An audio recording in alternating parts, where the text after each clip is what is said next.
Hi అండి, welcome to Vihaan Talks our YouTube channel. ఎంతోమంది ఆసక్తికరంగా వెయిట్ చేస్తున్న క్రికెట్ లవర్స్ ఏదైతే ఉందో IPL mini auction, IPL mini వేలం 2:30కి డిసెంబర్ 16న అబుదాబిలో జరగనుందనమాట. దీని గురించి క్రికెట్ లవర్స్ చాలా చర్చించుకుంటూ ఉన్నారు. ఎందుకంటే దీంట్లో 1355 మంది క్రికెటర్స్ రిజిస్టర్ చేసుకున్నారు. అది మన ఇండియన్స్ కావచ్చు, ఫారిన్ కంట్రీస్ కావచ్చు.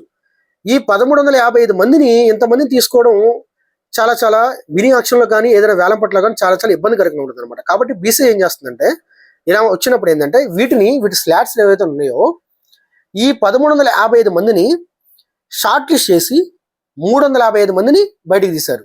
350 ప్లేయర్స్ని బయటికి తీశారు. ఈ 350 ప్లేయర్స్లో కూడా 77 స్లాట్స్ మాత్రమే ఉంటాయి. మినీ ఆక్షన్లో ఇంతమందిని మాత్రమే ఈ టీమ్స్ ఏవైతే మన 10 టీంలు ఉన్నాయి ఐపీఎల్, ఈ 10 టీంల ఐపీఎల్ మొత్తం కూడా ఈ 77 మందిని మాత్రమే తీసుకోగలం. అంటే 350 మెంబర్స్ మినీ ఆక్షన్ ఐపీఎల్ వేళలో పాల్గొంటున్నారు క్రికెటర్స్. వీళ్ళల్లో 16 మంది మన ఇండియన్ క్యాప్డ్ ప్లేయర్స్.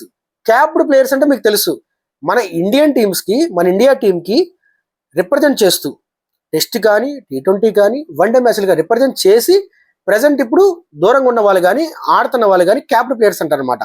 ఎవరైతే అన్క్యాప్డ్ ప్లేయర్స్ ఉంటారో వాళ్ళు మన ఇండియా టీంకి ఇంకా రిప్రజెంట్ చేయలేదు. అంటే రంజీ మ్యాచ్లు ఆడటము, లేకపోతే ఏమైనా ట్రోఫీలు ఆడటము, ఇటువంటి అంటే సయ్యద్ ముస్తాక్ ఖలీఫ్ ట్రోఫీ ఇలాంటి వాటి రిప్రజెంట్ చేసేవాళ్ళు ఏంటంటే అన్క్యాప్డ్ ప్లేయర్స్ అంటారు అనమాట. ఓకేనా? 16 మంది క్యాప్డ్ ప్లేయర్స్ ఉంటే 224 మంది అన్క్యాప్డ్ ప్లేయర్స్ ఉన్నారు మన ఇండియన్స్లో. అదే విదేశాల్లో మనం చూసుకుంటే క్యాప్డ్ ప్లేయర్స్ 96 మంది ఉన్నారు.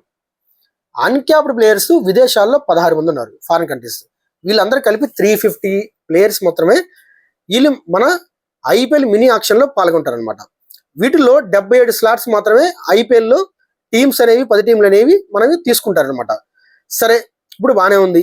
2:30కి అబుదాబిలో మనకి జియో స్టార్లో మధ్యాహ్నం 2:30కి స్టార్ట్ అవుతుంది. గుర్తుపెట్టుకోండి, అందరూ కూడా ఆసక్తికరంగా చూస్తూ ఉంటారు క్రికెట్ లవర్స్ అందరూ.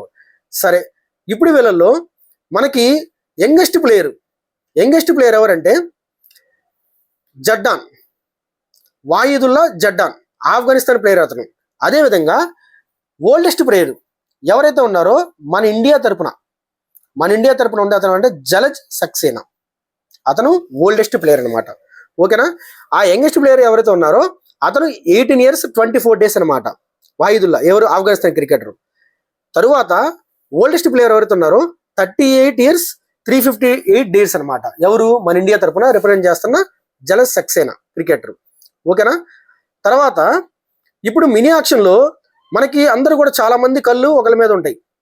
ఎవరెవరు ఇప్పుడు ఈ టాప్లో ఎవరెవరు మినీ ఆక్షన్లో వేళల్లో ఎక్కువ మంది పాల్గొంటారా, ఎవరికెవరికి ఎంత బిడ్ చిక్కిద్దా అని, ఎన్ని క్రోర్స్ వస్తాయని ఆసక్తిగా చూస్తూ ఉంటారు.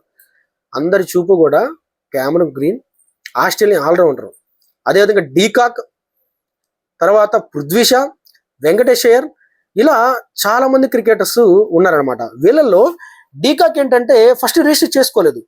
తర్వాత ఏం జరిగిందంటే మరి చర్చ సంప్రదింపుల తర్వాత అంటే ముంబై ఇండియన్స్ తీసుకోవచ్చని ఒక రూమర్ వస్తుంది. అంటే ఏంటంటే ముంబై దగ్గర 1.5 crore మాత్రమే ఉందన్నమాట బడ్జెట్. ఈ బడ్జెట్లో అతను 2 crores నుంచి 1 crore తగ్గించుకున్నాడు. అంటే దీన్ని బట్టి మనం ఏంది, డీకాక్ ముంబై ఇండియన్స్కి వెళ్ళొచ్చేమో అన్న ఊహాగానాలు రేకెత్తించినాయి. దాని తర్వాత క్యామరన్ గ్రీన్ మీద చాలా బిడ్ వేయడం జరుగుతుంది అనమాట. చాలా టీమ్స్ అనేది చాలా ఎందుకంటే కేకేఆర్ దగ్గర ఫుల్ అమౌంట్ ఉంది. గుర్తుపెట్టుకోండి, కేకేఆర్ హైయెస్ట్, తర్వాత సిఎస్కే. లోయెస్ట్ ఉన్న పర్స్ ఎవరి దగ్గర ఉందంటే మనకి పంజాబ్, అదేవిధంగా ముంబై, వీళ్ళ దగ్గర ఉందన్నమాట. కాబట్టి టాప్ ప్లేయర్స్ని చిక్కించుకునే పనిలో అందరూ కూడా ఉంటారన్నమాట. వెంకటేశ్వర్ కానీ, పృథ్వీ షా కానీ, డీకాక్ కానీ, ఇలా టాప్ క్రికెటర్స్ అందరూ ఉన్నారు. అదేవిధంగా ఈ సంవత్సరం మనకి కొంచెం ఇబ్బందిగా, మనకు కొంచెం సాడ్ ఫీలింగ్ ఏంటంటే మ్యాక్స్వెల్ రిజిస్టర్ చేసుకోలేదు, అదేవిధంగా మోయిన్ అలీ రిజిస్టర్ చేసుకోలేదు. ఫ్యాఫ్ డూప్లెసిస్ మన గత ఐపీఎల్లో కెప్టెన్ కావచ్చు, అంతకుముందు ఐపీఎల్లో కెప్టెన్ కావచ్చు, సౌత్ ఆఫ్రికా మాజీ కెప్టెన్, ఈయన ఫ్యాఫ్ డూప్లెసిస్ కూడా రిజిస్టర్ చేసుకోలేదు అనమాట. కాబట్టి ఈ ఐపీఎల్ మినీ ఆక్షన్లో ఇంతమంది క్రికెటర్స్ 350 మందిలో 77 స్లాట్స్ మాత్రమే ఉన్న తరుణంలో ఏ టీం ఏ క్రికెటర్ని చేర్చుకుంటుంది, ఎవరెవరిని మనం ఏ జెర్సీలో చూడబోతున్నాం, 2026 ఐపీఎల్లో మనం ఎవరెవరిని ఏ జెర్సీలో చూడబోతున్నాం అనేది చాలా ఇంట్రెస్టింగ్గా మారుతుంది అనమాట. కాబట్టి ఇటువంటి తరుణంలో 2:30కి డిసెంబర్ 16 జియో స్టార్లో జరిగే ఐపీఎల్ మినీ ఆక్షన్ లైవ్ని అందరూ కూడా వీక్షించండి. తర్వాత ఈ మినీ ఆక్షన్ జరిగిన తర్వాత ఎవరెవరు ఏ క్రికెటర్ ఎటు వెళ్ళారు, ఏ జట్టుకి ఎటు కూడగట్టారు అంటే కుడి ఎడమ ఎడమ కుడి ఆయనే, ఈ లెక్కన మనం ఎవరెవరు ఎటు వెళ్ళారో ఆ తర్వాత వీడియోలో మనం చర్చించుకుందాం. ఇలాంటి అప్డేట్స్ కోసం దయచేసి మీరందరూ కూడా విహాన్ టాక్స్ నా యొక్క యూట్యూబ్ ఛానల్ సబ్స్క్రైబ్ చేసి మీరందరూ కూడా దయచేసి సపోర్ట్ చేయగలరని కోరుకుంటూ జై హింద్.